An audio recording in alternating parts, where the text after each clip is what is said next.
la même longueur d'onde, aussi possibilité que les participants puissent parler un peu plus lentement pour que les interprètes soient en capacité de suivre et que tout le monde puisse suivre le binaire et que tout le monde puisse répondre, réagir par rapport à ce débat. Dorénavant, je vais vous présenter les panélistes. Les panélistes, pour bien prendre note de leur présence, souhaiter la bienvenue aux participants. Par rapport donc à notre organisation, merci pour votre temps et votre volonté. D'abord, vous avez bien évidemment ici le premier pôle. Les panélistes auront 10 à 15 minutes de parole et après, on aura 30-40 minutes pour des questions et réponses qui seront posées par les participants. On va rebondir sur des questions qui seront posées, comment faire des suggestions, comment les réponses seront données après exposées. Donc, toujours pendant notre webinaire, on va aussi après inviter Benjamin de la part du secrétariat qui va intervenir avant de commencer. Alors, sans plus perdre du temps, je vais faire la présentation des panélistes. Le tout premier panéliste, M. Kosanjinji Zan, vous le connaissez fort bien, AKJA. Vous vous souvenez qu'il est le fondateur, toujours donc le projet de la redevabilité chinoise. Elle va partager avec nous sur l'action de la COVID-19, riposte chinoise par rapport à la COVID-19, impact des investissements chinois en Afrique. Elle sera suivie par Dr Shang Xin qui va parler de l'aide mutuelle par rapport donc à la Chine, eu égard donc à la COVID-19, implications chinoises en Afrique et en Asie. Dr Shang est fondateur de l'innovation sociale et il est aussi donc maître de conférence à l'université de Hong Kong. Et nous avons aussi dans cette réunion M. Iswa Eko, il est coordonnateur sur la fondation sur de paix basée au Nigeria. M. Omo va intervenir pour parler de la mauvaise image chinoise en Afrique, l'investissement bien évidemment chinois en Afrique. Et le dernier intervenant de cette journée sera M. Bamba Ibrahim qui va parler de la problématique de la COVID-19 sur les investissements miniers en Afrique. Alors, professeur Jinjin, alors, va dorénavant prendre la parole. Bienvenue, professeur. Merci. Merci tout le monde. Merci. Some people, I couldn't see your face. Je peux pas voir vos physionomies. Je sais que vous êtes bien là, puisque nous avons on était à Abidjan, on a été là-bas. Et aujourd'hui, je vais parler d'une politique très récente, la politique chinoise concernant la COVID-19. J'aimerais partager avec vous afin que vous puissiez entrevoir, bien évidemment, ici, les différents transparents ou encore les diapositives.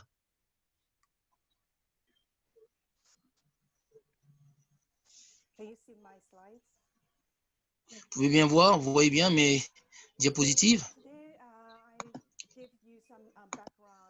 Aujourd'hui, je vous donne quelques aperçus par rapport à la COVID-19, sur la politique, changement de politique, sur les investissements chinois en Afrique, thème que nous avons décortiqué la fois dernière déjà, l'année passée, et avec quelques changements très récents. Je vais commencer en partant d'abord. Tout le monde et son savoir la COVID-19 qui a donc pris son essor à Wuhan en Chine. C'était très tôt en janvier et c'est à Wuhan. Moi j'ai été à Wuhan, j'ai été là-bas, je maîtrise bien cette ville et dès le début j'y étais. Et après que le gouvernement chinois a pris des mesures pour le confinement de Wuhan, il y a eu des mesures très strictes, astreintes, et aujourd'hui, c'est de par le monde, cette Covid-19. Mais on parle de la Covid-19, non, mais de voir ici l'implication de cette pandémie par rapport au monde. Je vais commencer avec donc ici comment comprendre le combat de la Covid-19, de voir comment la Chine est en train a combattu donc cette épidémie. C'est donc la politique à haut niveau et qui a été prise par notre gouvernement et pour contrer donc cette pandémie. Donc il y avait 4 chapitres. Vous voyez bien comment ça s'est passé. C'est de bien voir notre travail, comment nous avons géré cette épidémie. Je commence d'abord le premier point, les premiers chapitres ici. Je parlais comment la Chine a contré donc cette épidémie, comment la Chine a réussi à contrer la propagation de cette épidémie. Vous pouvez bien lire ce document d'orientation pour avoir davantage de connaissances et prendre des notes quand vous le voulez. Oui, je peux dire la Chine comme pays, comme gouvernement a ménagé aucun effort pour essayer de bien parer à cette pandémie de la Covid-19. Et c'était pas facile, c'est aussi, comme on le constate, un peu difficile pour d'autres pays, d'autres États, pour contrer cette épidémie. Il y a des problèmes, il y a des difficultés, mais il y a aussi plusieurs préalables par rapport au gouvernement. Et pour savoir comment faire de sorte qu'ils puissent bien gérer cette situation de la Covid-19 dans leur pays. Et la Chine peut disponibiliser, encore mobiliser les ressources économiques, quelques ressources aussi, pour faire face à la Covid-19 dans plusieurs pays. Et la Chine a donc pris des mesures très dures. Il y a eu donc près de 15 millions de personnes qui vivaient à Wuhan. Et la Chine a pu contenir donc cette épidémie. Les soignants travaillaient d'arrache-pied pour bien faire de sorte qu'ils arrêtent cette pandémie et les pays doivent donc imiter la Chine en cette matière. Nous sommes en train de bien faire de sorte que tout le monde puisse avoir leur liberté et c'est un effort collectif. Notre société est une société très unie. Les citoyens sont prêts à se sacrifier et à lutter contre cela. Et on a donc pu engranger plusieurs succès par rapport à cette situation. Donc la Chine a une économie très forte, comme vous le savez fort bien, et donc le gouvernement a mis en place donc des mesures. Et la Chine aussi a pris bonne note du fait que d'autres pays aussi prennent les mesures très strictes pour contenir cette épidémie.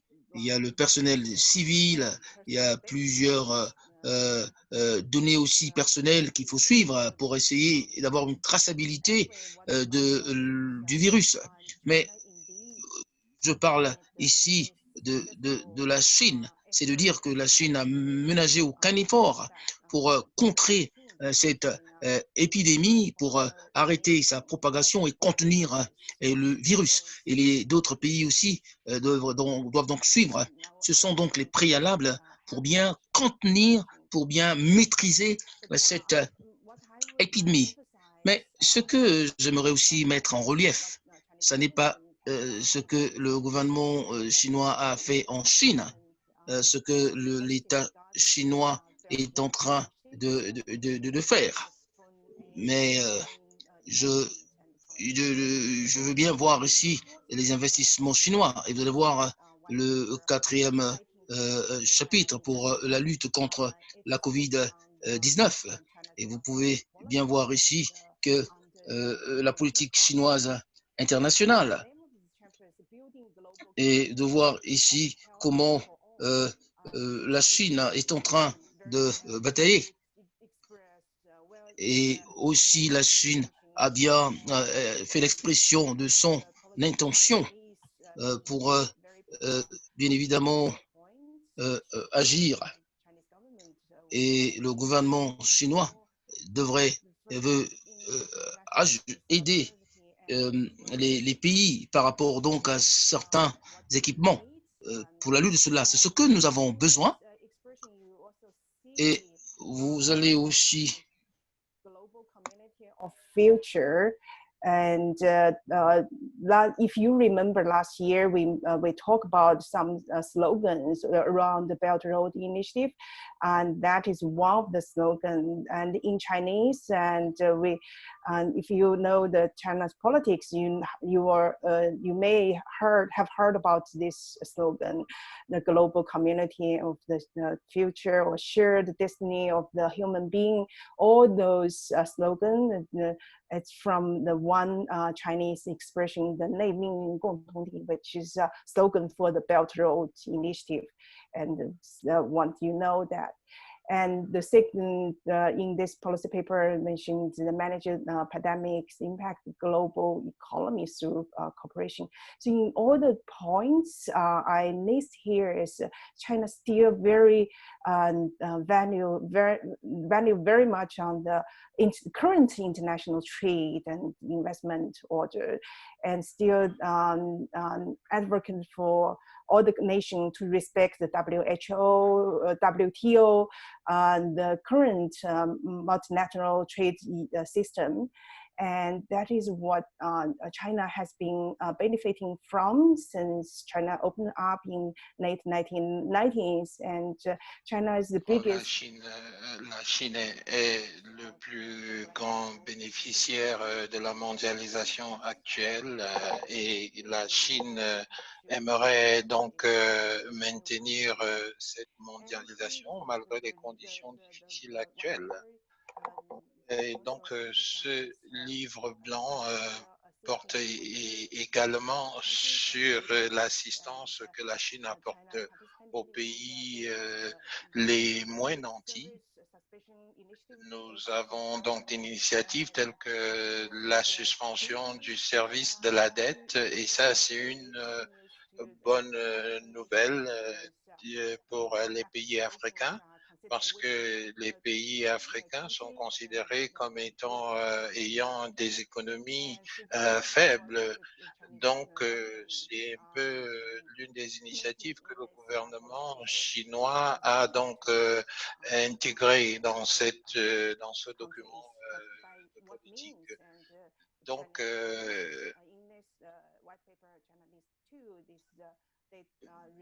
dans le livre blanc, il y a donc deux initiatives similaires. L'autre est une initiative beaucoup plus d'assistance sanitaire. Et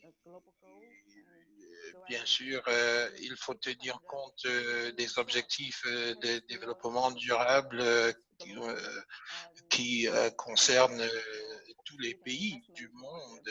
Nous avons également l'investissement et le commerce qui sont donc des questions que le gouvernement chinois prend très au sérieux. Donc,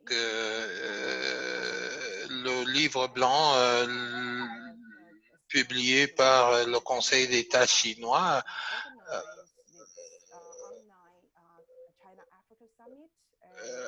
bien sûr, a également fait l'objet de la discussion qui a eu lieu pendant le sommet Chine-Afrique qui a eu lieu en ligne et organisé par le gouvernement chinois sous la haute présidence du chef de l'État, du président chinois, qui a donc donné le discours liminaire de cette réunion. Et dans son discours, il a promis, dans le cadre de la coopération sino-africaine, d'apporter de l'assistance aux pays africains et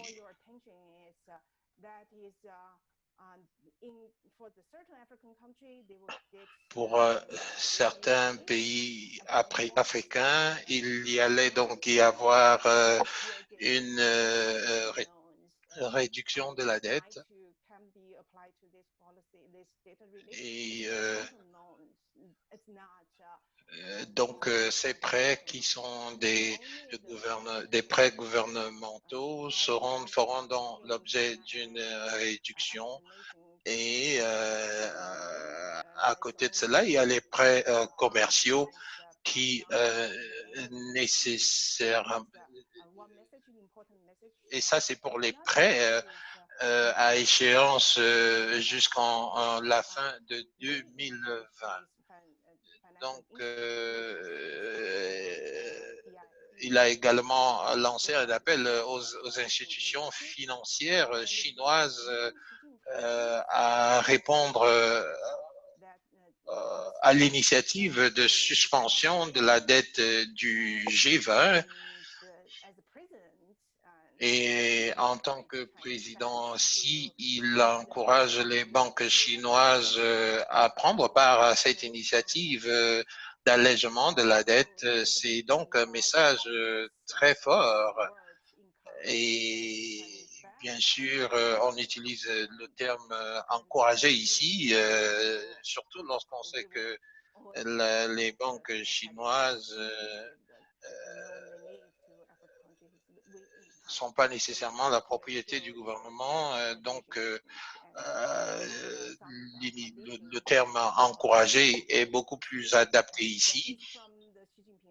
Et c'est donc là le message lancé par le président Xi Jinping. Et ce message donc fait partie du discours qu'il a prononcé au cours du sommet sur la coopération sino-africaine. Nous avons également eu un sommet virtuel de haut niveau qui a eu lieu le 18 juin sur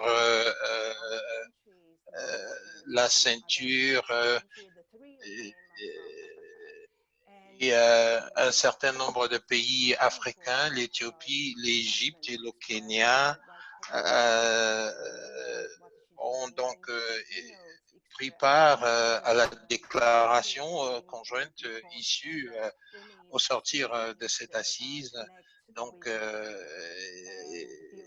et bien sûr, la route de la soie est donc l'un des thèmes qui faisait partie des différents thèmes débattus au cours de cette assise.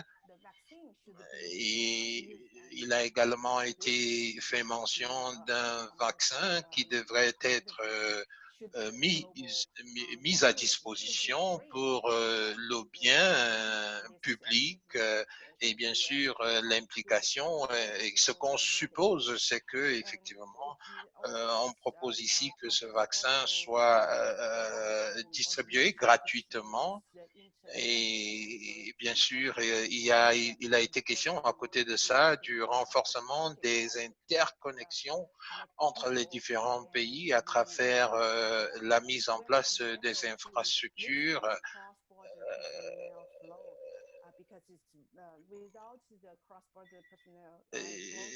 Et bien sûr, la mise en place des liens transfrontaliers entre les différents pays pour promouvoir l'ouverture et l'inclusivité.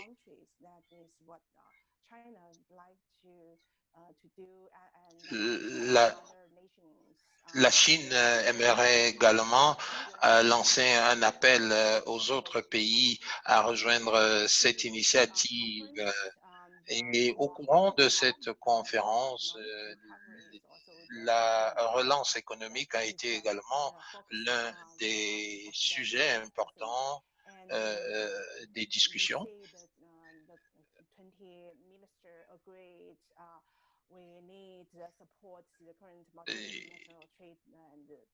Et bien sûr, à côté, donc par rapport à cela, il y a donc un système d'appui l'appui accordé au système d'échanges commerciaux multilatéraux et avec bien sûr la participation de l'Organisation mondiale du commerce et bien sûr à côté de cela, donc ces initiatives font partie donc des 2 livres blancs qui ont déjà été écrits. Nous avons parlé des 3 principaux événements qui ont donc été organisés autour de la politique et de l'investissement chinois en Afrique. Donc, et bien sûr, comme on le sait, ces initiatives ciblent le système économique mondial dans le but de stimuler les économies nationales et les priorités pour cette année après la crise du Covid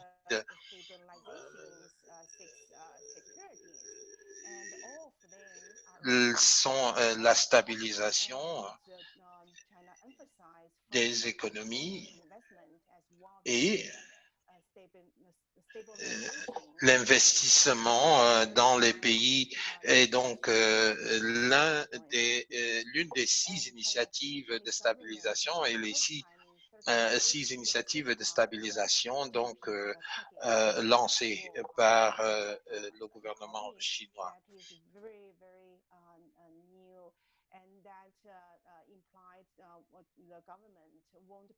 Et bien sûr, le gouvernement chinois ne fixe pas une cible, n'a pas fixé de cible pour son PIB en 2020, et ça c'est la première fois depuis 30 ans. Et il y a eu des années où la Chine a connu un taux de croissance économique de l'ordre des 12%, 13%, et ça c'est très élevé. Mais pour cette année, le PIB a été fixé à un niveau un peu plus bas. Du moins, il n'y a pas de cibles ou d'objectifs spécifiques qui ont été donc fixés pour l'année 2020. Et ça, c'est également ce qui démontre l'engagement du gouvernement chinois à lancer des réformes et ces réformes qui viseront la poursuite des objectifs économiques de manière plus rationnelle et durable.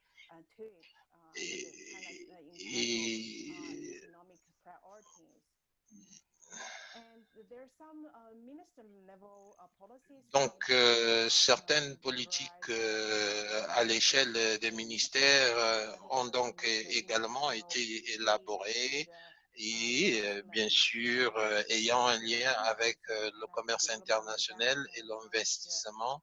Nous avons donc par exemple le ministère du Commerce et la Banque de développement de la Chine qui ont annoncé un certain nombre de mesures en mars 2020 et le ministère du Commerce a également communiqué un certain nombre de réformes pour la stabilisation des investissements étrangers en réponse à la pandémie du COVID-19. Ça, c'était en avril 2020. Et bien sûr, nous avons le ministère du Commerce et la Banque de la Construction qui a également lancé des initiatives. Toutes ces initiatives visent donc la stabilisation de l'économie mondiale et bien sûr le développement de la Chine bien sûr dépend de cette stabilité de l'économie mondiale. Donc, quel est le rôle que les OSC peuvent jouer dans tout cela? Donc, beaucoup d'entre nous ont traversé des étapes difficiles dans le cadre de notre travail, du travail que nous faisons en tant qu'OSC. Et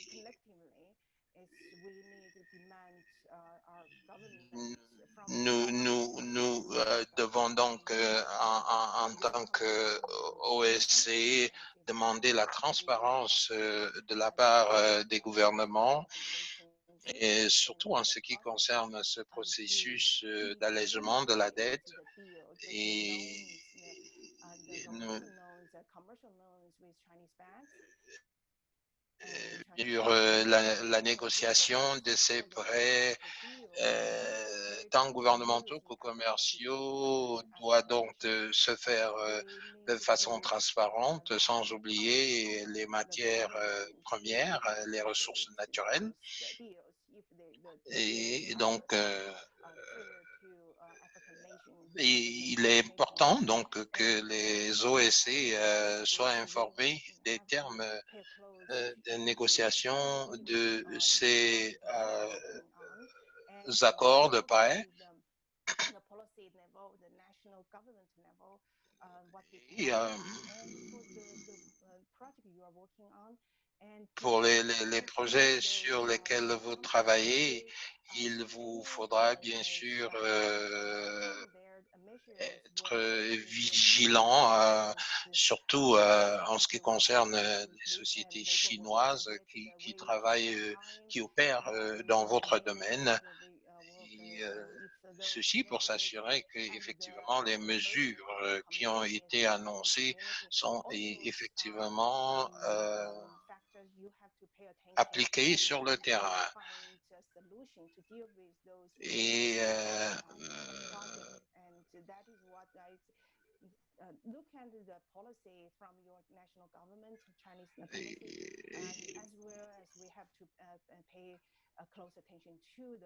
et bien sûr, il y a à côté de cela les projets financés par la Chine qui demandent également un suivi de très près. Voilà donc l'essentiel de la présentation que j'avais préparée pour cette réunion. Et je suis prêt à répondre aux questions. Merci, professeur. Et je pense que vous avez jeté les bases des discussions qui auront lieu en évoquant, lorsqu'on regarde les questions que vous avez évoquées dans vos présentations, le partenariat, l'interconnexion et bien sûr le rôle des différentes parties prenantes. Et bien sûr, il y a les initiatives lancées par le gouvernement chinois. Vous avez également soulevé un certain nombre de questions, surtout en ce qui concerne la manière dont les Africains devraient aborder ces questions pour assurer la transparence. Je rappelle que la fonction chat est disponible pour poser des questions et cette réunion est en direct sur Facebook. Elle est également enregistrée.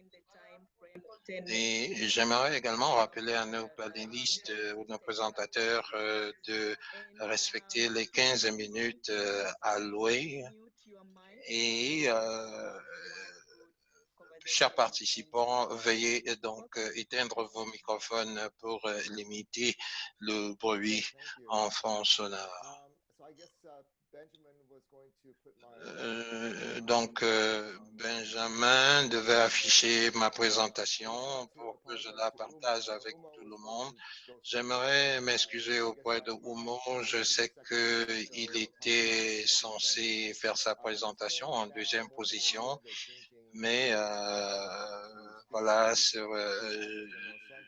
je suis là maintenant. Ça fait un peu plus d'un an que Jing Jing et moi travaillons ensemble et je suis très heureux d'être ici aujourd'hui et de voir certains noms familiers et certains villages que je connais. Donc, je viens à peine de finir ce projet de recherche sur l'impact social du projet ferroviaire Mombasa-Nairobi. Et j'espère que, bien sûr, on pourra se rencontrer très bientôt pour discuter de ces choses. Et je remercie Aka de m'avoir offert cette opportunité. Ma présentation d'aujourd'hui porte sur l'aide mutuelle et la main-d'œuvre chinoise pendant le COVID-19 ainsi que les implications des investissements de la Chine en Asie et en Afrique.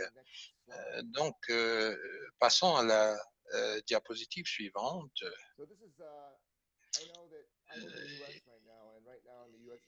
Je suis aux États-Unis en ce moment et on parle beaucoup de la vie des Noirs qui est importante.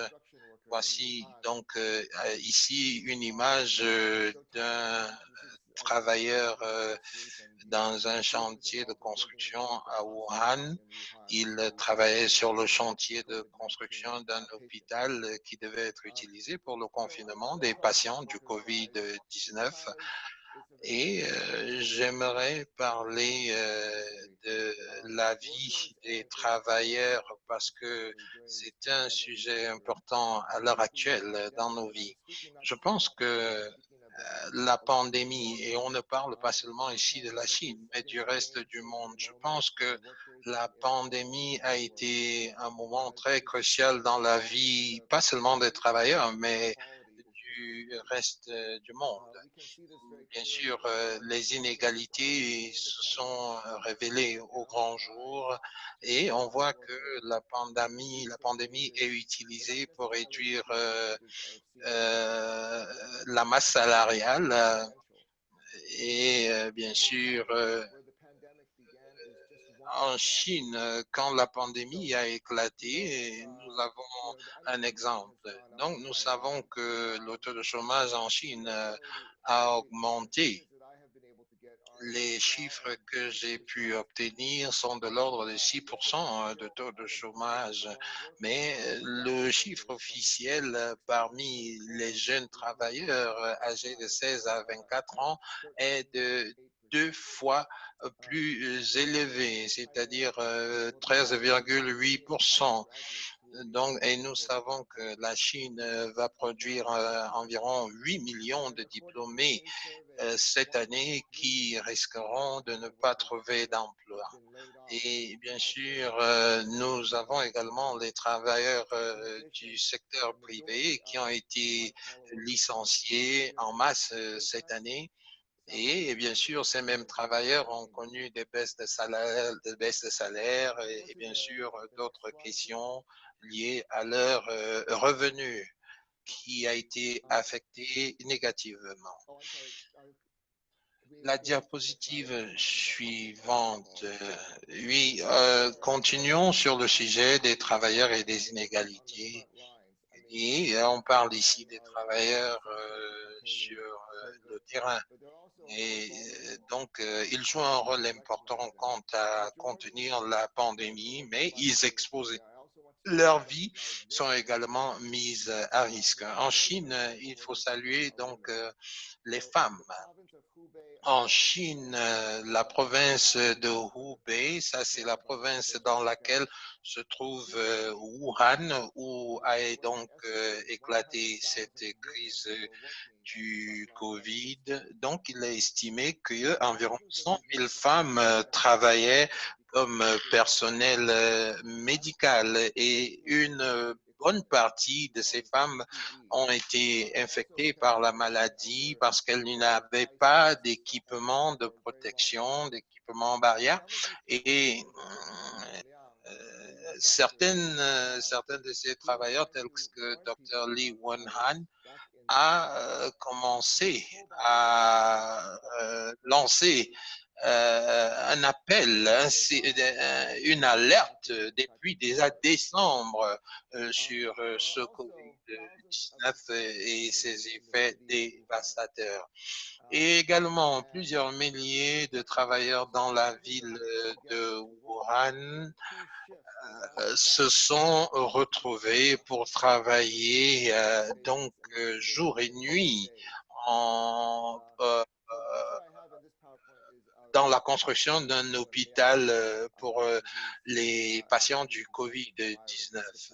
Et bien sûr, certains ont contracté le virus pendant donc cette période. Maintenant, la diapositive suivante.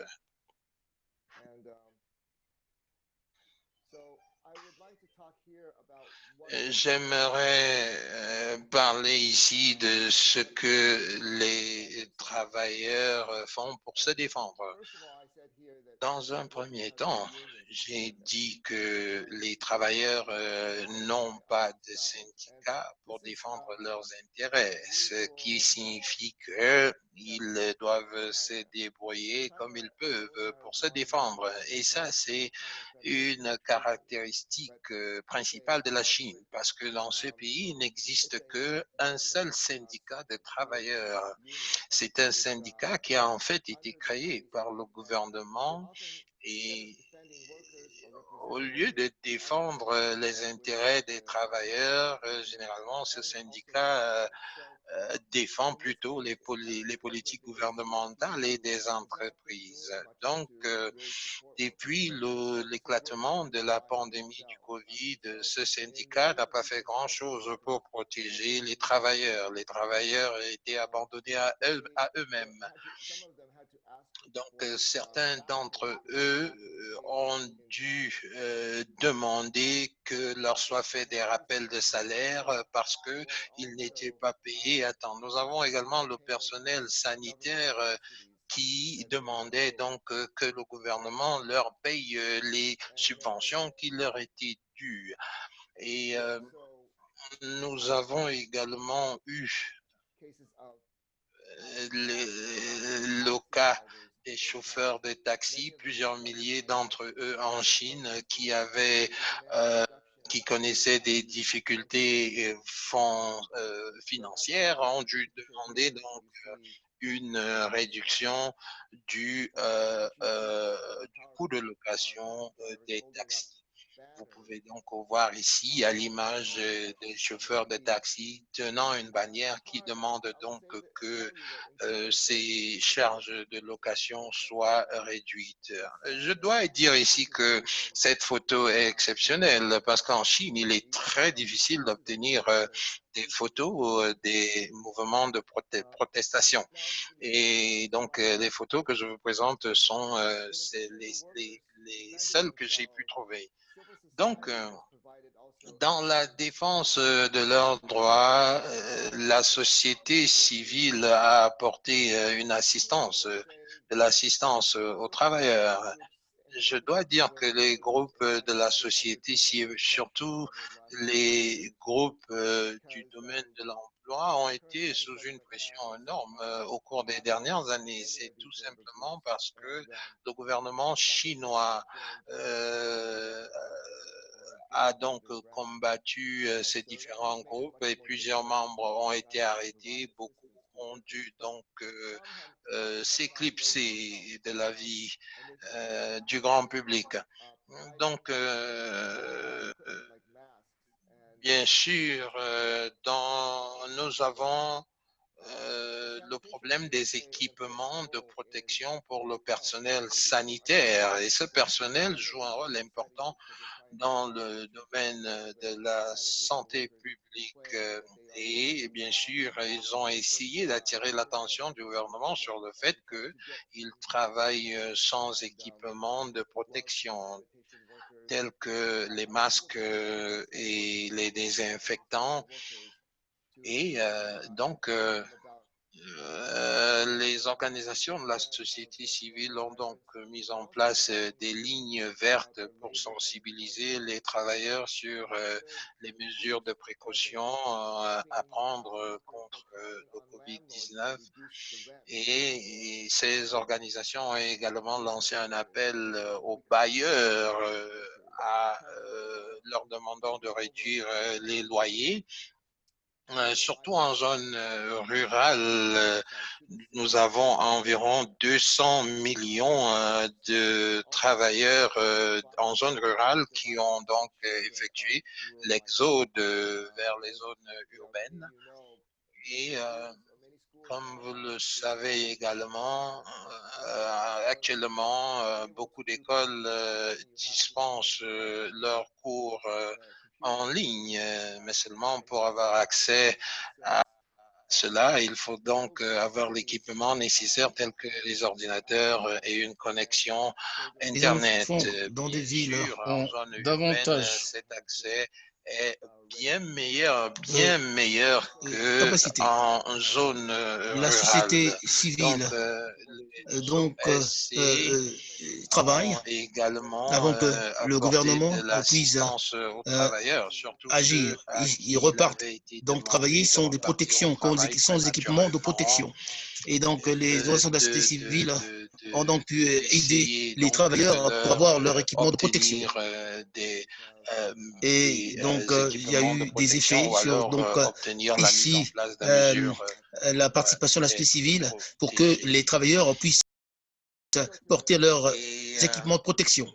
La la diapositive diapositive suivante. suivante porte sur Ici, on les parle donc implications des de travailleurs chinois la qui main-d'œuvre travaillent en Afrique. chinoise dans les pays d'investissement de la Chine, en Ça, c'est Asie donc, et en Afrique. vous voyez cette photo. Nous avons Voilà là cette une photo. Ici, image c'est ce qu'on d'une appelle la ville cité cambodgienne chinoise. Et les appelée Chinois y sont, Chinatown, et vous le ou remarquez fort bien bien. la ville Les chinoise, investissements puisqu'elle a été chinois complètement et reprise sont très par la Chine. considérables au Cambodge.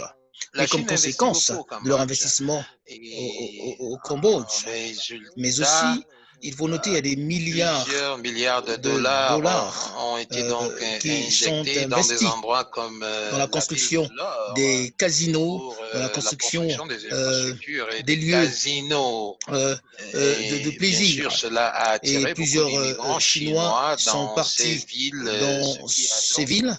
On causé a donc une remarqué une flambée montée des du coûts niveau de vie. Et il y a eu aussi donc des des effets coûts, un peu surtout au niveau négatifs par de rapport aux investissements l'immobilier. chinois et qui ont été plus injectés dans L'année le cas de l'année dernière, passée. Le ministre le premier cambodgien ministre cambodgien a donc voulait donc se lever un peu interdit contre toutes ces les activités dans les activités casinos. des Et jeux de donc, hasard en qu'est-ce qui s'est ligne. passé? Réduction Et bien du sûr, personnel. Pourquoi? Parce en que réaction à cela, les le gouvernement travaux ont cambodgien avait donc interdit ces activités-là dans les cessé casinos. sur les différents chantiers Pendant donc euh, cette période, partout il y a des gens qui ont fait des enquêtes en Chine, euh, au Cambodge. par rapport aux Et Chinois donc, qui travaillent dans parlant ces des endroits-là. travailleurs J'aimerais vous cambodgiens donner qui certains travaillaient éléments, sur certains le faits site de de cette construction étude de la ville pour de vous l'Or, démontrer la je vais vulnérabilité des partager avec travailleurs vous quelques chinois, chiffres bien pour évidemment, et aussi des Cambodgiens. illustrer la L'étude montre que vulnérabilité de ces 97% des travailleurs. travailleurs Donc, cambodgiens, 97% 75% des des travailleurs Chinois étaient cambodgiens et tout simplement des contractuels 75% qui des venaient travailleurs d'une manière chinois informelle n'avaient pas de travailler. La contrat. plupart de Donc, ces la plupart travailleurs de ces avaient tout juste travailleurs quelques n'avaient pas salaires de reçu leur circonstance. salaire à temps. Et Donc, les travailleurs et cambodgiens entre les et les Chinois, travailleurs c'est important chinois et de les bien faire ces travailleurs différences. les Cambodgiens. Cambodgiens étaient payés entre Les 8 et Cambodgiens 20 recevaient dollars entre la 8 journée. et 20 dollars. Les femmes Et recevaient entre les 8 et Chinois 10 dollars avaient entre américains 8 par et 10. jour. Les Chinois Et gagnaient les plus. travailleurs C'est la remarque à chinois faire. Et recevaient ils avaient donc entre 15 à 50 et 72 72 dollars dollars la par journée. jour. Ils étaient Donc, payés ça, c'est 4 fois plus pratiquement que les plus Cambodgiens de 3 à et 4 le fois salaire plus encore ce que que recevaient les Cambodgiens. Et donc les parmi travailleurs tous cambodgiens. ces Bien travailleurs, sûr, il y avait dans cette 40% des masse travailleurs salariale, chinois qui étaient les là bonus étaient et il n'y très avait pas rares d'assurance, pas de et couverture en plus de d'assurance cela, auprès les des travailleurs travailleurs cambodgiens. cambodgiens n'avaient Mais les aucune Chinois avaient assurance ni sécurité sociale. Euh, donc, bien sûr, bien qu'il y ait des syndicats indépendants au Cambodge, elles n'étaient pas, ces syndicats n'étaient pas présents sur le terrain pour aider les travailleurs. La solidarité également entre les travailleurs chinois et cambodgiens est très très faible. Alors, bien sûr, ça c'est en raison des différences salariales. alors les Donc, Chinois avaient plus gagné plus 80% de des l'argent que travailleurs les travailleurs chinois cambodgiens. estiment que le salaire élevé qu'ils reçoivent est tout à fait justifié. Est-ce que vous m'entendez? Est-ce que vous m'entendez?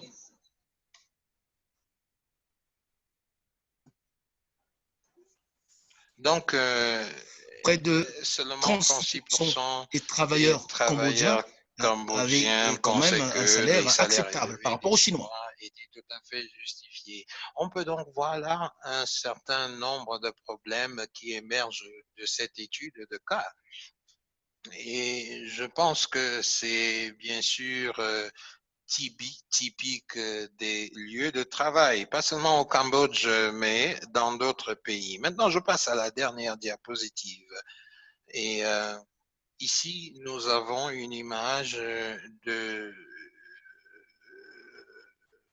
d'une grève des travailleurs à Guangzhou qui demande des désinfectants. Donc, cette grève a été une réussite puisque les travailleurs chinois en grève avaient pu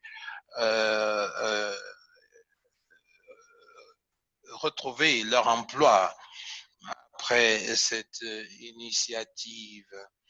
Donc, lorsqu'on parle de la vie des travailleurs, nous savons qu'après la pandémie, il y aura Les bien travailleurs de par le sûr monde, en une Asie et en tendance Chine, à réduire les coûts non, en Asie, des sont entreprises. exposés. Et donc souvent, le Et bien gouvernement doit sûr, ça c'est à travers le monde. Et le gouvernement doit pouvoir intervenir pour protéger les travailleurs. Et la société civile a également un rôle à jouer, sans oublier les syndicats et les autres groupes tels que ACA vont jouer un rôle important quant à s'assurer que les travailleurs reçoivent des salaires décents et en leur apportant l'assistance et en demandant de la transparence. Nous devons pouvoir évaluer l'impact ressenti par les travailleurs et bien sûr, il faudra également inciter les gouvernements à veiller à l'application des lois. Si nous ne le faisons pas, bien sûr, ces problèmes vont persister. Merci beaucoup.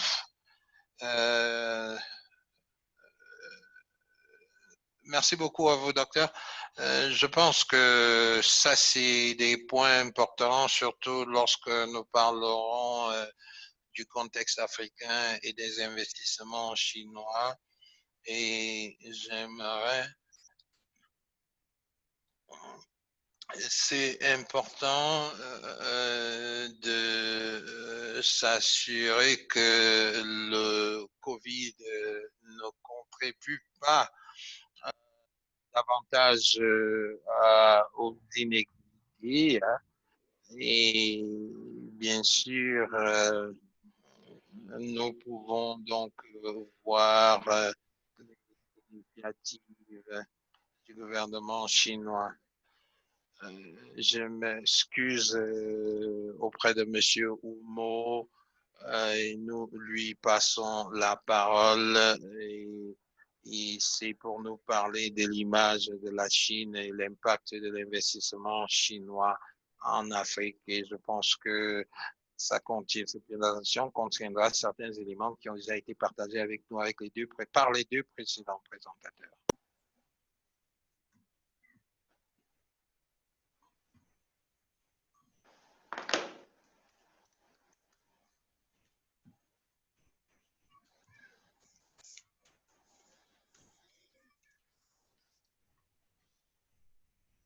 Monsieur Homo, ouvrez votre micro. Monsieur Homo.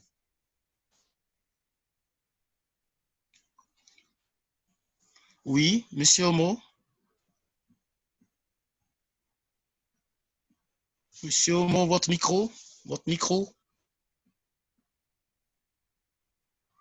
Monsieur Homo, ouvrez votre micro, s'il vous plaît.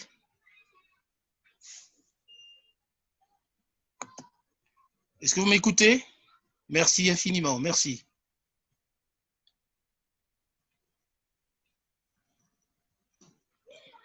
Est-ce que je communique, vous m'écoutez? Oui, je vous écoute. Oui, vous avez la parole. Oui. J'aimerais remercier tout le monde ici présent. Merci pour l'opportunité que vous m'accordez.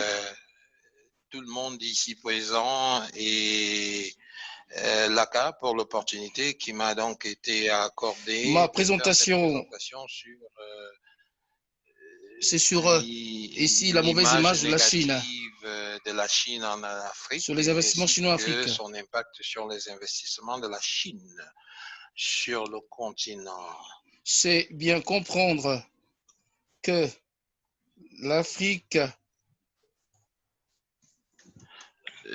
près de 50% des ressources naturelles de par le monde. L'Afrique du Sud abrite 50% Il y a donc des ressources flux naturelles ici des Chinois qui viennent en Afrique pour avoir davantage d'accès à ces ressources naturelles. Des investisseurs chinois, étrangers, pas chinois, étrangers, pour donc profiter de cela. Il y a depuis 2017, voilà donc les statistiques qui sont démontrées, près de 10 000 Chinois qui sont propriétaires des... Donc, des statistiques qui ont beaucoup évolué au cours des ans. Les investissements chinois en Afrique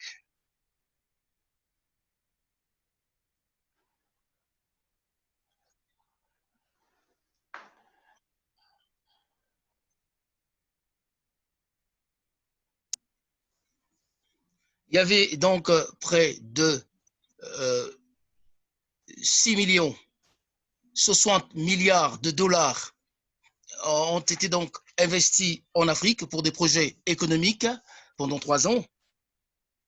Aussi, la Chine aussi a appuyé l'Afrique dans plusieurs domaines, dans plusieurs investissements.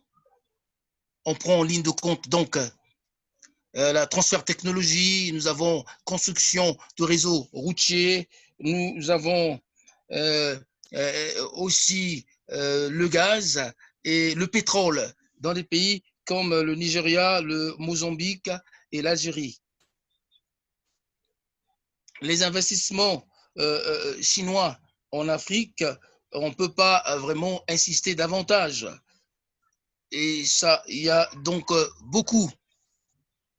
Il y a bien évidemment des problèmes politiques. Ça, c'est toujours un élément qui intervient dans le domaine un peu plus critique.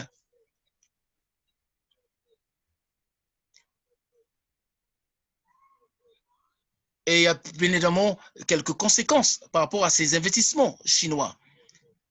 Et souvent, c'est au détriment des pays africains.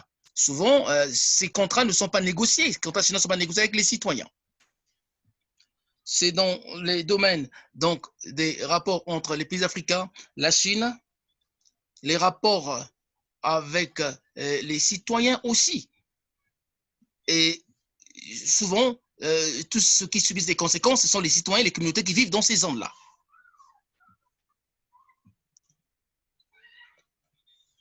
On voit donc ici les rapports entre l'Afrique et la Chine.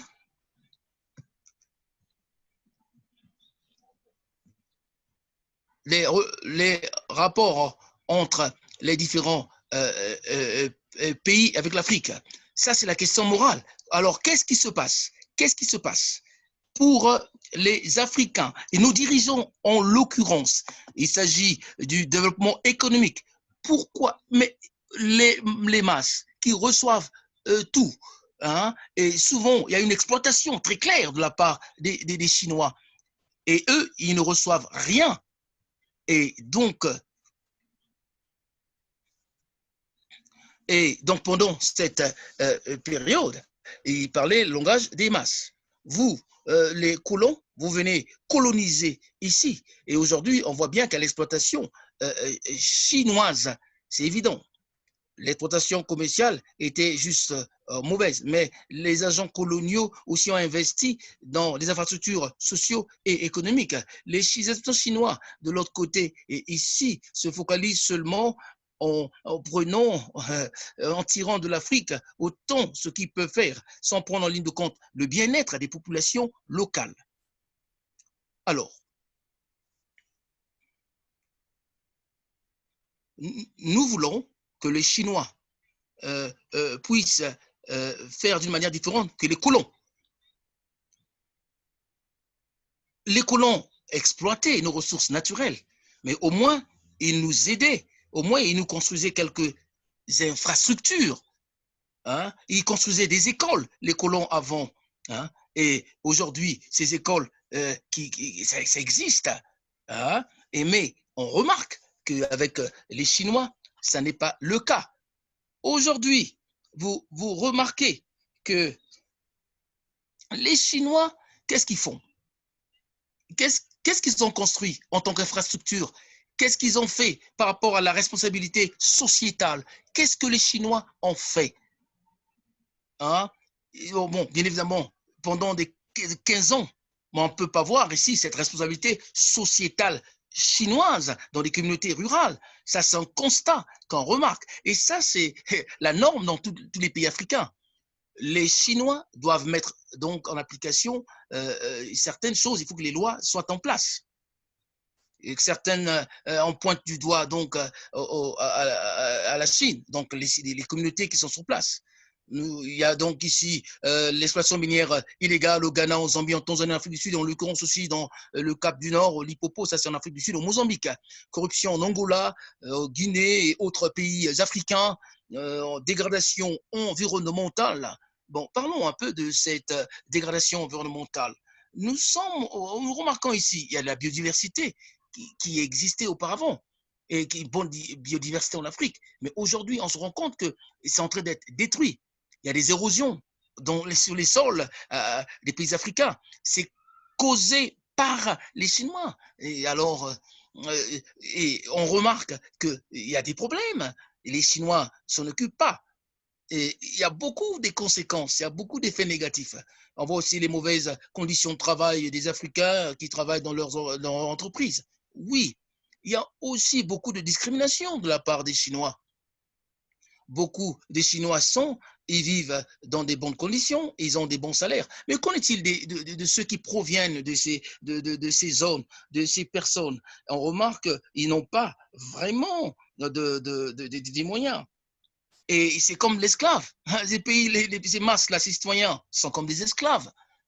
Alors, qu'en est-il ici de ces biens qui n'ont pas assez de valeur, qui sont envoyés dans les marchés africains? Ce sont donc des biens qui n'ont pas assez de valeur. Et ça, on le remarque bien. C'est des biens qu'ils envoient. Alors, en Europe, on voit que les normes sont élevées. Les biens qui sont là-bas sont de bonne qualité. Mais en Afrique, ce sont des mauvaises qualités que les Chinois ont. Alors, quel est ici ce qui se passe? Regardez bien ici ce qui se passe donc par rapport à ce qu'ils font. Ils font pousser des conflits armés. Il y a plusieurs questions d'insécurité en Afrique, bien évidemment dans les sites de l'exploitation minière. Et je pense similitude très claire par rapport à tous les autres pays africains où il y a les exploitations minières. Venons à l'exploitation minière illégale et par rapport à la COVID-19, exemple du Nigeria. On doit bien dire, le gouvernement nigérian, en avril 2019, quand la pandémie était vraiment très forte, et il y avait interdiction de tous les voyages. Et le gouvernement panafricain, le gouvernement plutôt nigérian, voulait que les experts chinois viennent au Nigeria. Et pendant ce temps, les Chinois maîtrisaient bien la COVID-19. Les Nigérians pouvaient aussi faire, mais ils ont demandé aux médecins chinois de venir au Nigeria. Et quand ils sont venus, qu'est-ce qu'ils ont dit les Chinois? Ils ont dit, bon, ils seront là, il faut une quarantaine de 14 jours de la part de ces Chinois qui sont venus, mais après ils ont changé la règle du jeu. Pas de quarantaine, on dit que le gouvernement ne pouvait pas savoir où se trouvaient ces Chinois-là. Et après, ils sont partis dans les masses. Et de voir aussi l'aspect législatif de la part du gouvernement par rapport au respect de la quatorzaine qui n'était pas respectée. Alors, quand ces médecins chinois sont venus jusqu'à aujourd'hui, on ne peut pas voir quels sont les points de succès, qu'est-ce qu'ils ont réussi, eux, les Chinois. Mais on ne sait pas où ils se trouvent, on ne sait pas ce que ces Chinois sont en train de faire. Il y en a, ce ne sont même pas des docteurs, ce ne sont pas des médecins. Hein, ils ont d'autres fonctions, on a des métallurgistes, on a d'autres personnes. Mais alors, qu'est-ce que nous faisons en Afrique? Alors, on remarque les dirigeants africains qui doivent nous dire la vérité, hein, et dire la vérité. On doit savoir ce qui se passe avec les Chinois.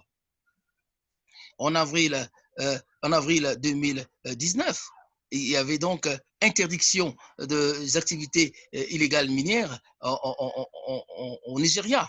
Ceci était lié à plusieurs comportements de la part des Chinois dans ces zones minières. En avril, vous remarquez bien évidemment le 25 avril 2020, il y a 2 Chinois qui ont été arrêtés dans l'exploitation minière illégale dans un village qu'on appelle Kwali. Ils ont été arrêtés. Et aussi, on remarque qu'il y avait 17 Chinois et 9 Nigérians ont aussi été arrêtés à l'état de Osun. Pourquoi? Parce qu'ils étaient dans les activités minières illégales. Et donc, le gouvernement nigérian, par le biais du ministère des Mines, est intervenu. Et il y a donc le ministre actuel qui est intervenu, qui était en train de s'adresser aux citoyens et aussi de parler, de faire de sorte il voulait qu'on libère ces Chinois. Pourquoi? Parce que les dirigeants qui sont au pouvoir travaillent de connivence avec ces Chinois qui étaient arrêtés. Mais logiquement, le gouvernement devait protéger les intérêts des masses, les intérêts des citoyens. Et ça, c'est le cas, c'est la situation. Alors, ce qu'on peut dire par rapport à cela, c'est devant le tribunal, tout est devant le tribunal. Je ne suis pas tellement au courant de ce qui se passe parce qu'en 2018, 16 Chinois et 9 autres Nigérians et aussi quelques nationaux qui étaient là. Il y avait donc M. Abdoulaye et autres. Ils ont été arrêtés, ils ont été poursuivis. Et pendant leur poursuite pour ces activités illégales, Ça n'a pas pris du temps. Et on a dit non, il faut libérer ces gens. Mais où sommes-nous alors? Quand les masses, quand les communautés veulent savoir ce qui se passe sur le terrain, veulent se poser des questions sur ce qui se passe, alors, mais c'est aussi en Afrique en général, on a ce genre d'activité. Alors, on parle ici de la perspective à venir. Nous sommes en train de dire aucun pays ne peut survivre sans avoir des interactions profitables, encore bénéfiques dans la coopération mutuelle. La Chine doit changer, repenser un peu son image dans les pays africains. Et il faut que les choses soient très claires. Protection des intérêts économiques. Il faut donc qu'il y ait un temps où les dirigeants africains doivent procéder au développement du continent. Hein? Et je prends l'exemple de Michael Sata. Il était en train de batailler, de lutter contre cette nouvelle colonisation que nous sommes en train de savoir de la part des Chinois. Et quand il a été élu en 2011, et son langage a changé, il a changé de registre. Et maintenant, il est de connivence avec les Chinois. On a aussi remarqué aussi sur l'aspect de la responsabilité sociétale, j'ai déjà parlé de cela. J'ai pas vu beaucoup de réalisations chinoises en Afrique, des communautés où ils sont en train de mener leur activité, où il y a plusieurs OSC, organisations de la société civile, qui sont en train de combattre, de faire de sorte que les choses soient claires. Et souvent, on voit bien qu'il y a aussi quelques hommes de la force publique qui sont là, qui aident ces Chinois dans leur travail. Donc, il y a besoin de dire maintenant non à ce genre de comportement. Hein? Et avec le coronavirus et autre chose, on doit dire non par rapport à ce que la Chine est en train de faire.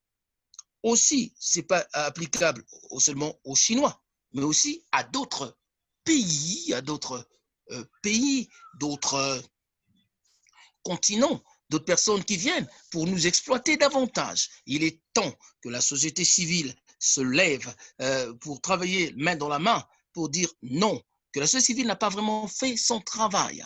Et même ACA, c'est un appel, c'est une sonnette d'alarme pour dire non, que vraiment les choses doivent changer pour bien suivre les activités des Chinois, les activités d'autres multinationales à l'échelle du continent africain pour bien comprendre ce qui se passe. Je vous remercie.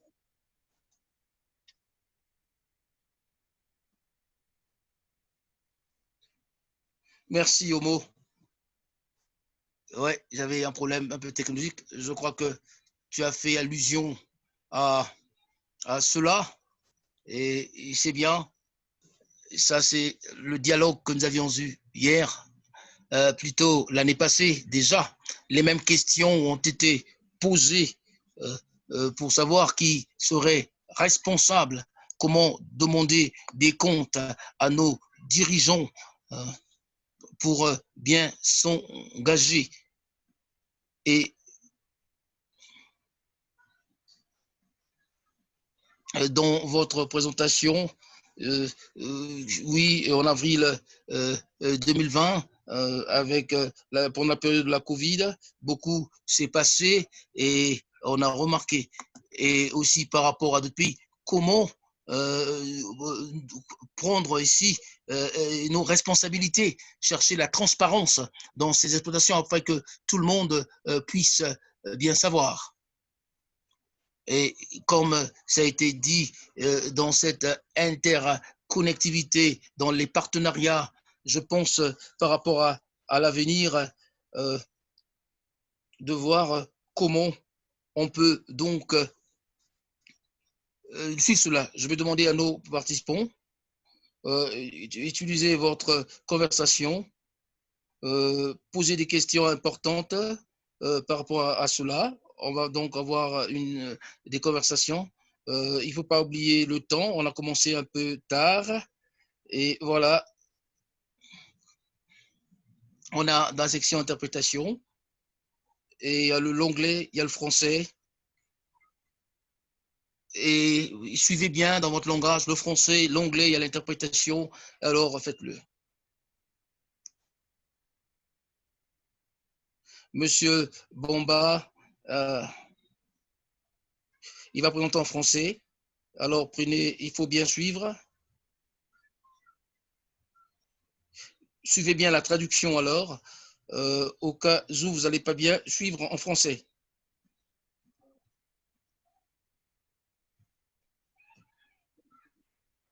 Donc 10 à 15 minutes et après on aura le temps pour aussi de la part de nos participants.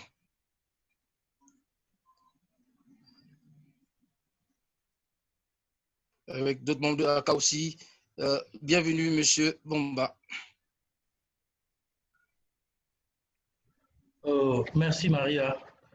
Je salue tous ceux qui ont débattu, ont présenté avant moi.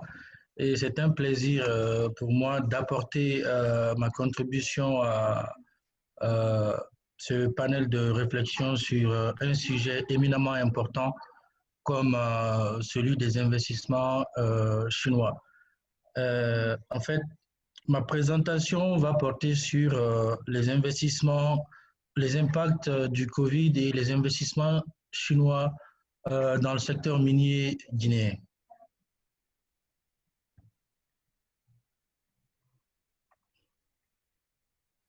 Donc,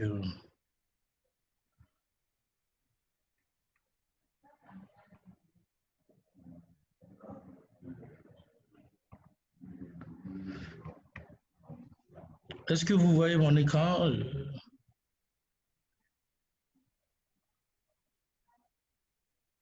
D'accord. Donc, rapidement, je vais axer ma communication autour de 4 ou 5 points, mais que je vais survoler rapidement compte tenu du temps. D'abord, je vais présenter la place, quelques données importantes qui montrent la place du secteur minier dans l'économie guinéenne.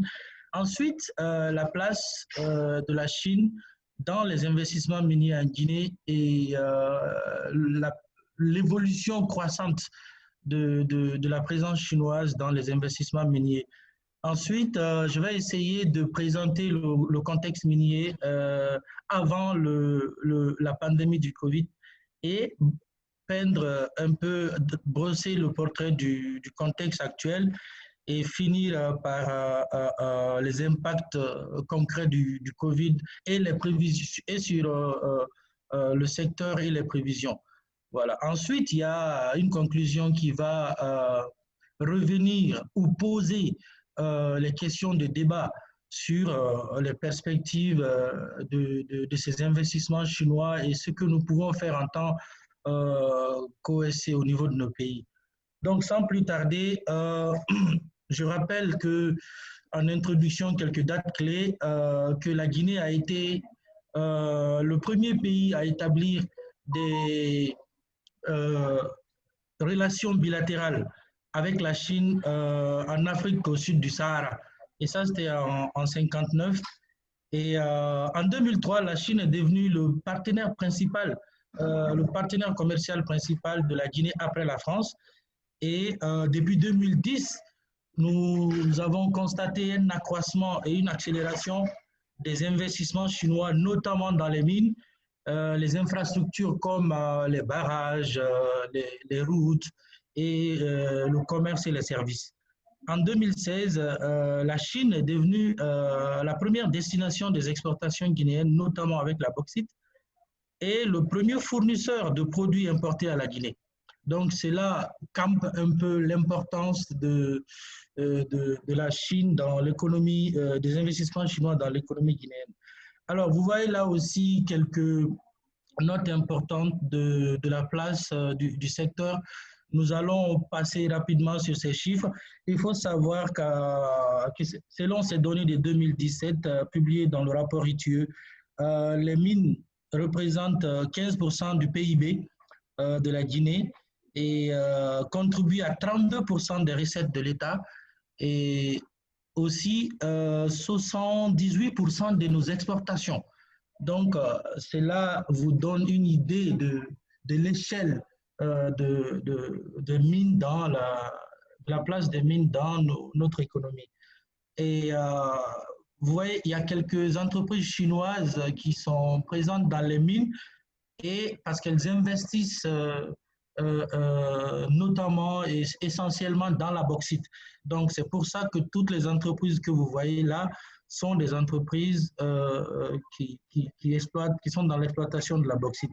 Vous avez la SMB qui est la championne aujourd'hui en matière de production de bauxite, qui à elle seule a contribué à hisser la Guinée au rang de troisième exportateur mondial de bauxite. Et vous avez d'autres sociétés comme voilà, Chinalco, Enanchin et TBA Group. Là, vous voyez un peu en proportion ce que les investissements chinois représentent dans les mines en Guinée. Et ce secteur présente ici la part des entreprises avec des investissements chinois dans la production de la bauxite en Guinée. Et si vous cumulez toutes les parts, vous vous rendez compte que en termes de production, les entreprises chinoises produisent aujourd'hui 54% de la bauxite guinéenne. Et l'autre secteur présente la part de ces mêmes entreprises dans l'exportation. Et la part cumulée aussi des entreprises chinoises représente 51%.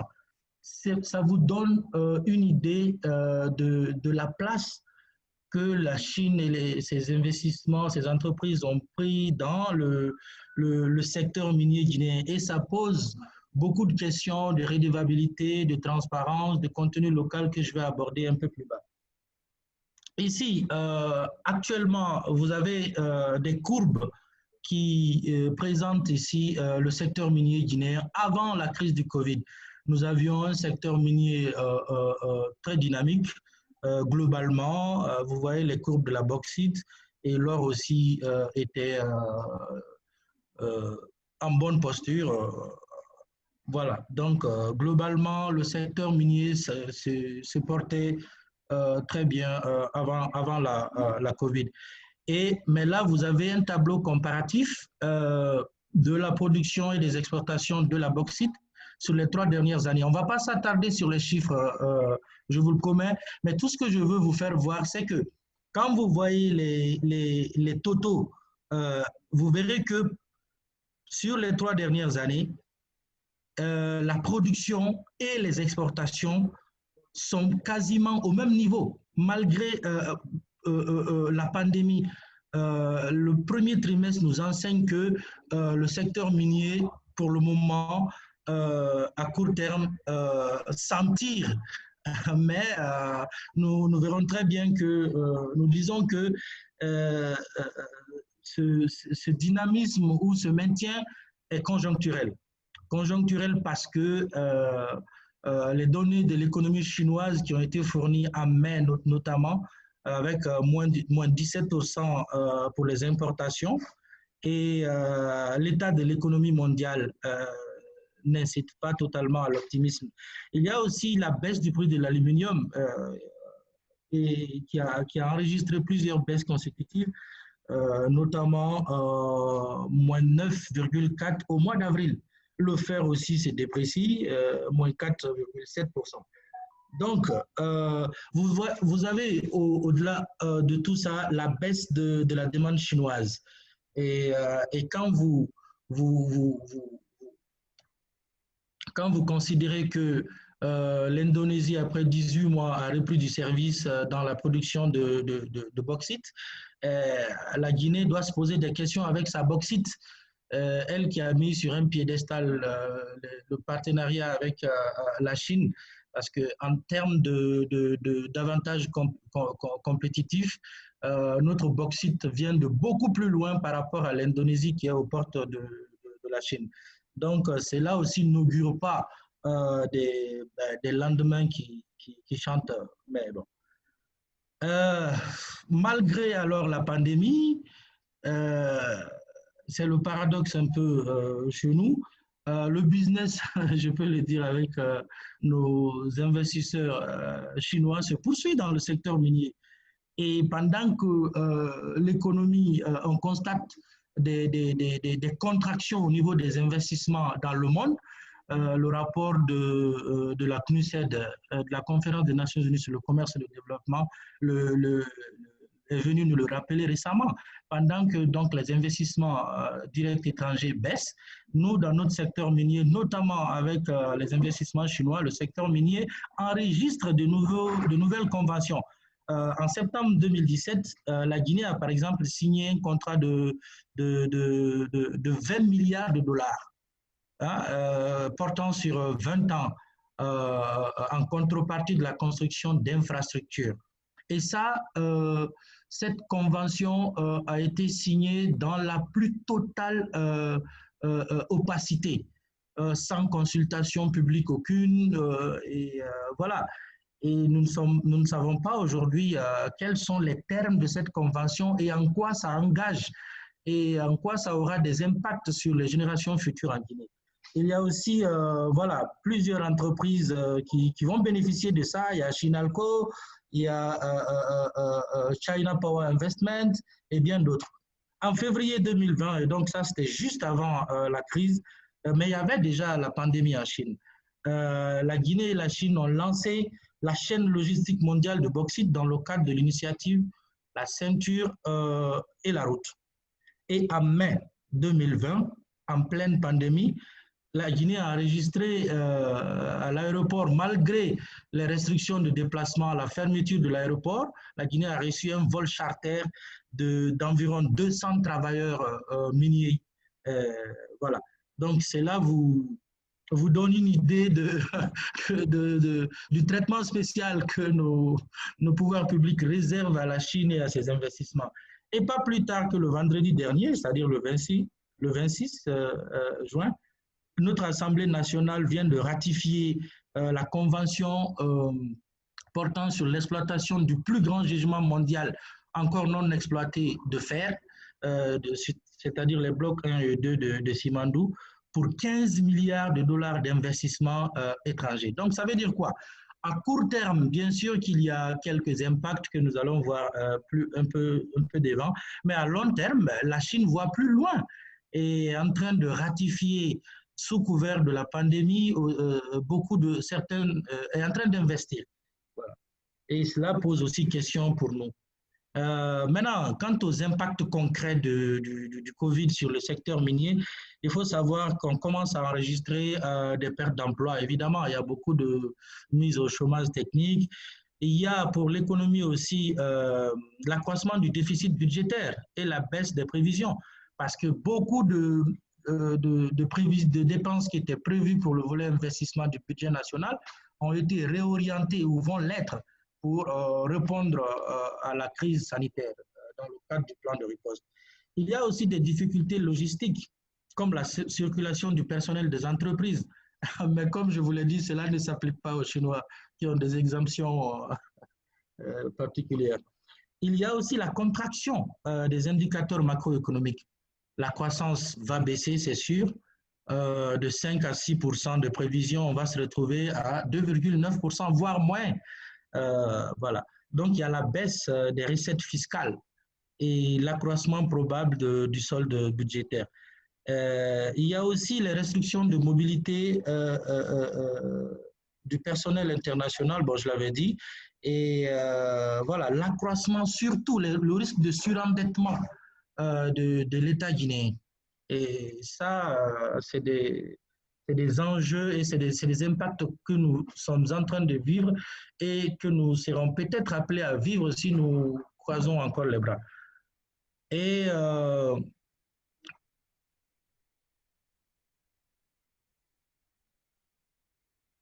voilà, je termine par ces perspectives qui sont pour moi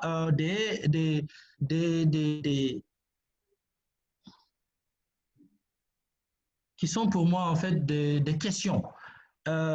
Aujourd'hui, nous avons des contrats adossés aux ressources minières et qui fait courir à la Guinée un vrai danger pour la diversification de notre économie. Parce que on a aussi des contrats secrets qui sont un frein pour la transparence et la redevabilité. Et ce qui accroît le risque de surendettement parce qu'on n'a aucune idée des termes et de ce en quoi ça engage la Guinée. Le cas du Sri Lanka peut-être pend sur notre tête comme une épée de Damoclès. Il y a aussi beaucoup de défis en matière du respect des obligations de contenu local par rapport aux entreprises chinoises dans le domaine minier notamment, parce que la Chine importe sa main-d'œuvre. Comme je l'ai dit, pas plus tard qu'au mois de mai, on a enregistré l'arrivée de 200 employés chinois. Voilà, il y a la dilution des responsabilités. Quand vous demandez aux populations affectées par les projets chinois, mais elles ne savent pas qui doit répondre de leur situation parce que les entreprises se cachent derrière l'État, derrière le ministère des Mines ou derrière le ministère de l'Environnement qu'ils présentent en quelque sorte comme le garant de leur politique de durabilité sociale et environnementale. Donc les gens sont perdus, les responsabilités sont diluées à toutes les échelles. Il y a aussi la difficulté d'accéder aux données sur les investissements chinois en Guinée. Donc, telles sont autant de difficultés et de défis qui nous interpellent pour nous, organisations de la société civile et surtout membres d'ACA, pour faire plus d'efforts en matière de redevabilité que l'on doit exiger à ces investissements. Et il y a aussi l'accélération et l'amplification des impacts et une pression foncière sans précédent qu'on est en train de voir en Guinée du fait de la multiplication des projets miniers, des projets de barrages qui ont pour la plupart comme porte-promoteur des entreprises chinoises. Donc, je voudrais remercier tout le monde et vous dire que je suis à la disposition pour d'éventuelles questions. Je vous remercie.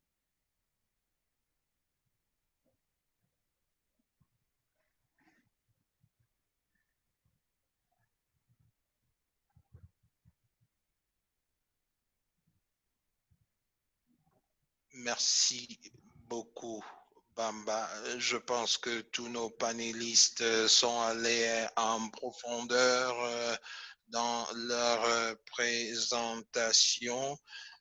Pour ma part, je ne trouve rien à redire. Maintenant, nous allons donc ouvrir le débat pour obtenir les observations, interventions, questions ou donc réactions à chaud sur ce qui peut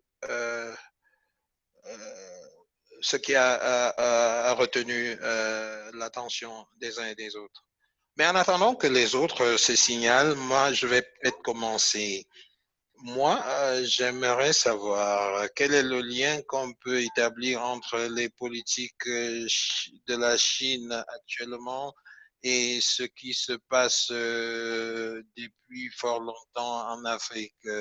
Je pense à la présentation faite par notre collègue nigérian et bien sûr la présentation faite par notre collègue de Guinée.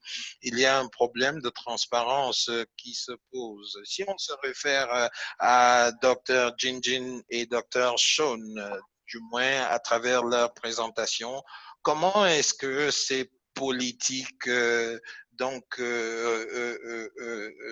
rapportent au sentiment général en Afrique en ce qui concerne les droits humains?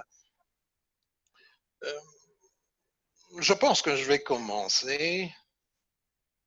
Au départ, nous avons débattu avec l'ACA et l'équipe sectorielle. Je pense que c'est une bonne opportunité pour nous de commencer à réfléchir à comment on peut tirer des opportunités de cette crise. Lorsque on pense aux politiques